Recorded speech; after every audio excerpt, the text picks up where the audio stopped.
Welcome to Pindar Poetry. We hope you learned something new. You begin by confirming essentials. Make sure your iPhone XR runs a current iOS and that you have the carrier's Esim QR or activation code. Once logged into Wi-Fi, open Settings and tap Cellular, then select Add Cellular Plan.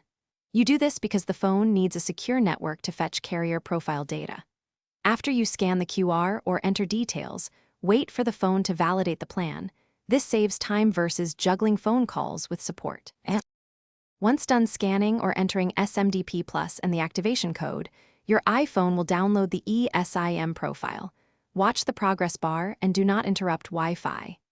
Make sure to label each line clearly. You'll see primary, secondary, or a custom name, because labels control which line handles calls and data.